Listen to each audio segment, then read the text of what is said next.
respectful of everyone's time. So I want to thank everyone for coming to this year's Diversity Forum. We're very, very fortunate to have the panelists that we have. I want to introduce everyone. Our first panelist is Karis Agnew from Promo. Then we have Cheryl Clay from the NAACP. Then we have Yolanda Lorge. And Yolanda, can you please name the organization that you represent? Grupo Latinoamericano. It's an Irish organization. And that's why I had her say it, because she says it so much more beautifully than I ever could with my very, very bad pronunciation. And our last panelist is JoLynn Higgins, and I'm very thankful to all of our panelists. So the way that the format is going to work today is each of our panelists is going to speak for 5 minutes to explain why I asked them to be our 4 panelists for today's diversity panel. And then we're going to open it up to the floor so that everyone has the opportunity to ask questions. So the reason that we decided to have this is we as a community need to have an open dialogue. We are the ones that go out and canvass and speak to people in our community. And I believe that we need to have a very strong, solidified message that we're sharing with people. And we don't always speak the same language and share that same unified message. So who better to learn it from than these 4 ladies? We are recording today, so please be cognizant of that. We're going to be using this information to train future volunteers. Aside from just ourselves today, we're sharing this with everyone that will come into the Greene County Democratic Office. We'll be using it on our YouTube channel, on our Facebook, on our website. So I just want to make sure that everyone is aware that this indeed is being recorded. Without further ado, I'm going to let you start, Karis, and I'll let you know when it is Cheryl's turn. Okay, all right, great. And I don't know if I'll be able to talk for a full 5 minutes. I'm not really sure what you all are interested in, but I am a queer person. Actually, my pronouns are they, them, and their. I identify outside of the gender binary, meaning that I identify as neither a woman or a man, even though to many of you, when you look at me, you see a very feminine person, you see a lot of feminine presentation. I don't feel comfortable being gendered at all. So I identify outside of that. That's why I use they, them, their pronouns. For me, they're most comfortable. We just kind of replace that with pronouns that you might normally use for someone that you would assume. And I identify, like I said, as queer. So as you can probably imagine, I don't quite fit in Southwest Missouri. And that's a regular struggle. And often, as you can imagine, misgendering is what we call it when someone identifies someone as the incorrect gender. That happens very often. I'm very gracious about that because that's completely understandable of the way that I look. But I'm also very comfortable with my gender presentation. Often we talk about how gender identity and gender presentation can be 2 separate things. They can align. But mainly, I kind of want to talk about when it comes to diversity is when we talk to people and we talk to people of all different identities, whether that be sexual orientation, gender identity, gender expression, anywhere under that umbrella. We're always inclusive, and we say things like, folks, how are y'all folks doing? Because ladies and gentlemen, like, what happens to our people who are outside of that binary? So when we talk to folks, we say folks, and things like that. I'm really happy that all of you are here to kind of listen and learn. I know it's for LGBT issues very new for a lot of people. So I'll be happy to answer any additional questions moving on. But gender identity and gender expression, I will say, are very fluid. People can obviously know themselves to be who they are and not what people see, and that can change sometimes. Sometimes that's stagnant. So what the best thing to do when it comes to diversity and when it comes to understanding folks in the LGBT community is just listening and accepting what they say to be true, because it is true. It's their truth. So that's something that I find is extremely important. Is a lot of people have their own ideas and conceptions of what it means to be a human and what it means to have a sexual orientation or gender identity, and what it means when I see someone dressing a certain way. But really, it's listening to someone's truth, and listening to say, this is how I express myself and this is how I identify, and taking that as it is. And sometimes it does mean asking questions or going away from that conversation and learning a little bit more and doing research, and things like that. But that's something that I found is hard for some folks in the Southwest Missouri area when I talk to them, is that it is not going away and learning and absorbing more information or asking those questions and accepting that truth. I think we all go in with conversations with individuals, whether they be strangers or people that we've known for a long time, with a lot of stereotypes. And we grow up with stereotypes, but just accepting people for their truth, and that's true for, I think, any and all identities that we talk about, including LGBT and beyond. So, everyone else you want to know about? That was excellent. Thank you very much, Karis. Cheryl? As I'm going to define the word diversity from the dictionary, no less, online. Diversity, a state or fact being diverse, difference, unlikeness, variety, and multiformality. So with that in mind, number one, I'm Cheryl Clay, and I'm the president of the Springfield NAACP, for those who didn't know. When you talk about diversity, to me, you also have to discuss inclusion. Inclusion, because being diverse and knowing diverse people is all well and fine, but you also have to include inclusion. And when I think about that, I think about what we call the token black person in the room. Okay, we have a whole bunch of those. You would not believe the boards I get invited to be on because they want to consider themselves diverse. They want to, it's like that old cliche, well, I know a lot of black people, okay? But to me, inclusion is when you include the positions of power. To me, that is what true diversity is. It is when you not only have a diverse group of people, but you also include them in the decision-making process. And that is why, to me, our country has so many issues right now, because we semi-consider ourselves diverse, but we don't want to be totally inclusive, because that would cause the release of some power. So the people in power like being in power. They like how it is. It's working very well for them.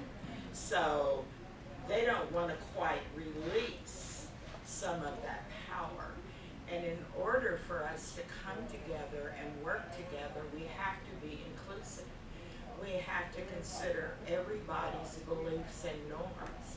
And what is normal for them might not necessarily be normal for you, but we also have to be civil and respectful when we discuss those things that we differ in the opinion on. So I think now our nation as a whole is at a crossroads on recognizing that we all are important, no matter how diverse we are, but we all have to be respectful and civil in order to accomplish anything. And the powers that be need to realize that they do have to release some of that power in order for us to move forward. So I'll leave it with that. Well, she said it all, so I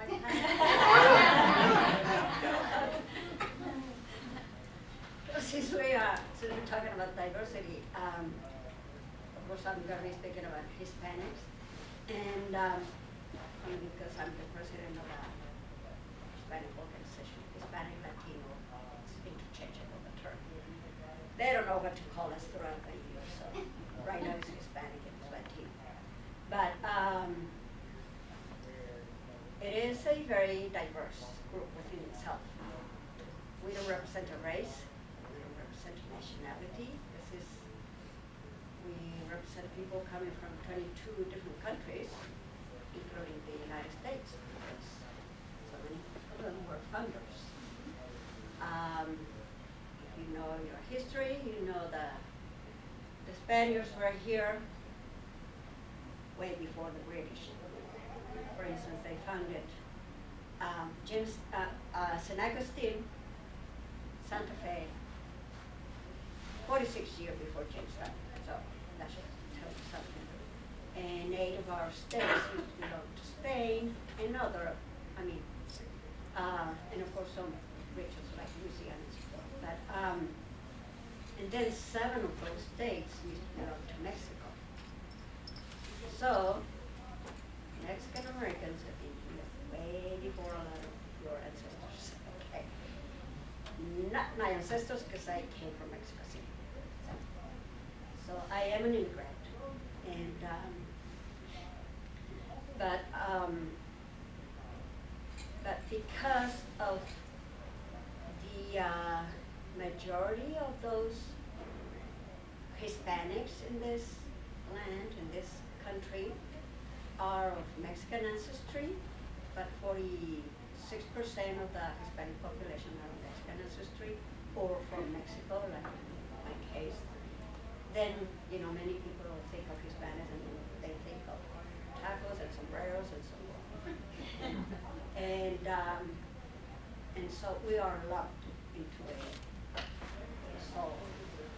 group, and even Mexicans are very diverse, depending on where the region and of course their social economic situation back in Mexico and so forth. So it's a very diverse group. So it's very hard to speak of them as a group itself. Okay, but certainly because of what's been happening lately, and when I say lately, it's been like forever in this country, but certainly more so in a very negative connotation and so forth. It's about the issue of immigration. And so what it is with that is so many people, when they think of Hispanics, certainly Mexicans, they think of immigration. And so they think all of them are immigrants. And of course they are one century or another, but and not only that, but of course now the issue is illegal immigration. And they think, of course, Mexicans. And not only now with our new president, they are not only Mexicans, and they are illegal, they are criminals, and they are rapists. Okay, so it's right now it's ugly.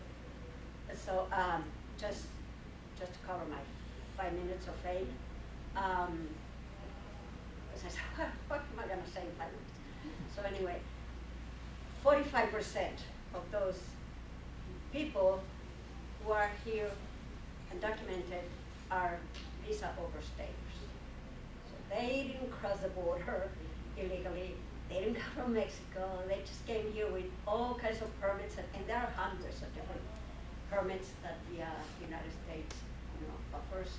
Permits and visas, student, work, tourist, you name it. Okay, and so, those people didn't go back to their country of origin. They stayed here.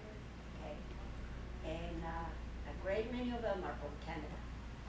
And so, but you're never gonna if you see them or if you're not, you're gonna think that they're immigrants, let alone illegal immigrants. So, but every time there is an issue and we had to fight for immigration reform, for this Mexican Americans in the front run, because we are the ones who fight for it, and the beneficiaries of that is,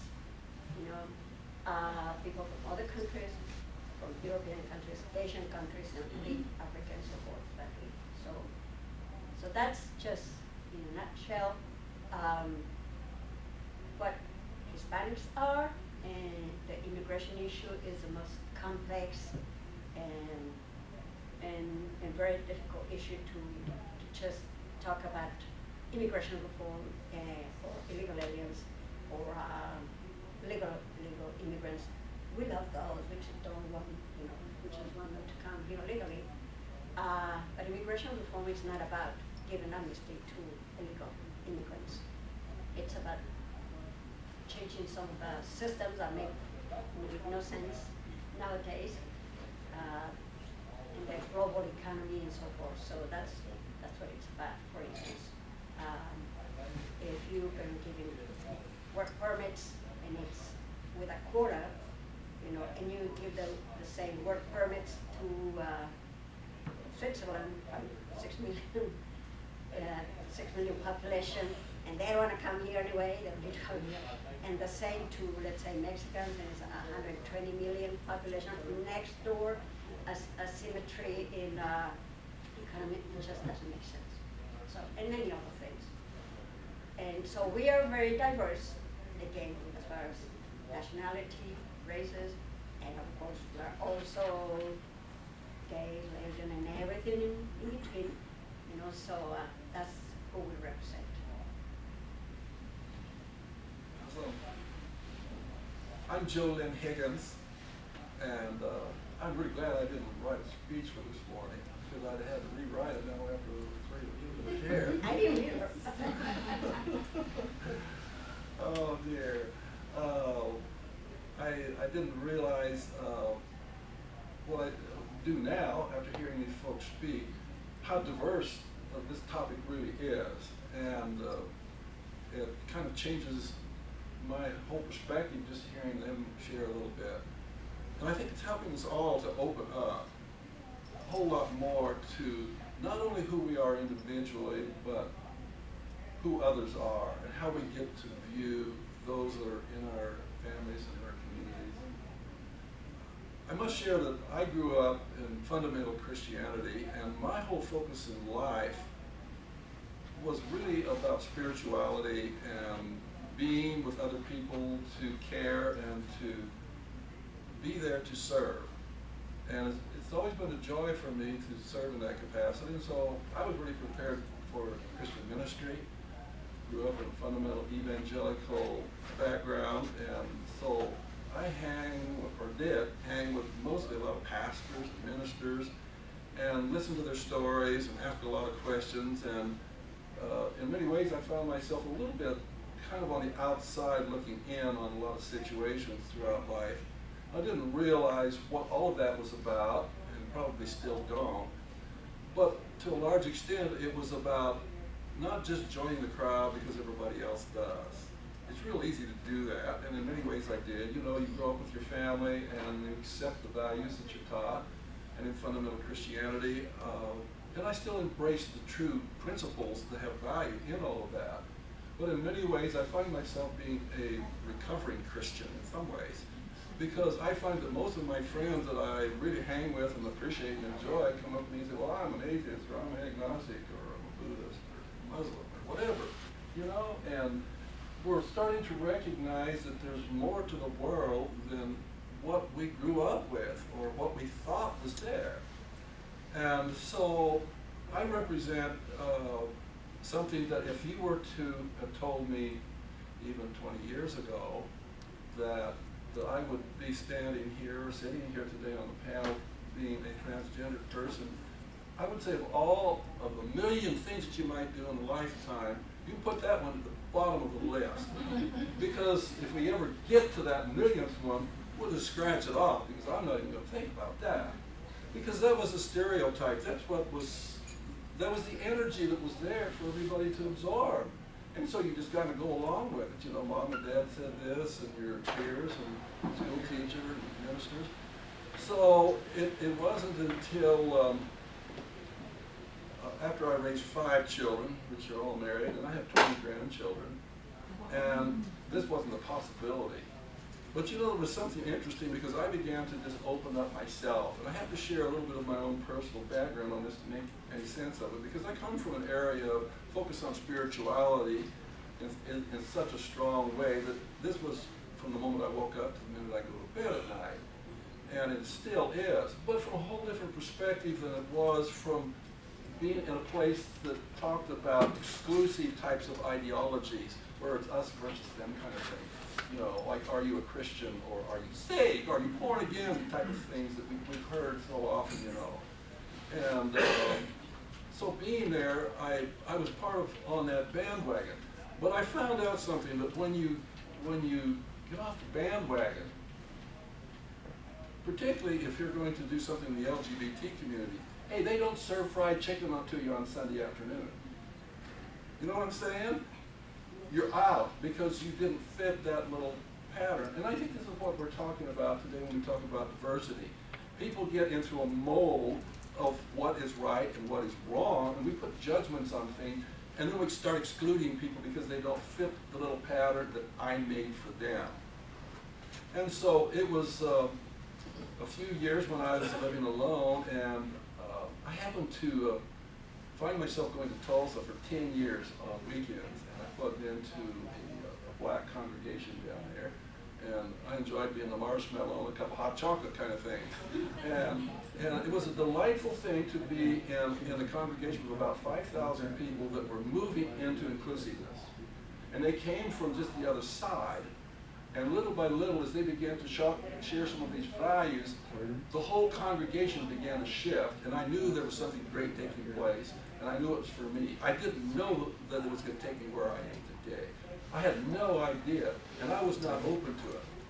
In fact, one time I showed up for a conference that we were going to do, and what happened is they had a men's choir up front. And I came walking in a little bit late with a Tulsa friend. I said, "Who's choir?" They said, "Well, it's the men's choir here in town." It was a gay group.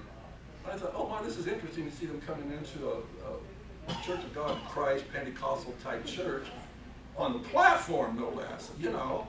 And this was awesome to see a church that was dealing with moving out of exclusive ideologies, which most of them wouldn't admit that, and moving into what they call the gospel of inclusion, including all people.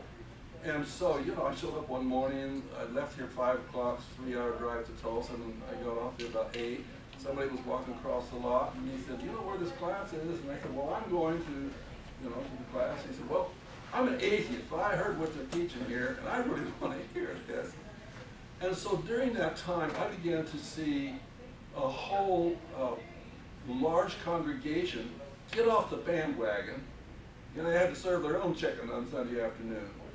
And it made a big, big difference. The minister there was running for mayor of Tulsa at the time. So an interesting thing happened during that period, and a gentleman that I met that night from the choir, or maybe I guess he came up from Oklahoma City, so he wasn't in the choir, but he was there during that event. All of a sudden, a few weeks later, we'd exchanged information, had a good conversation. But I wasn't on the LGBT bandwagon at that point. So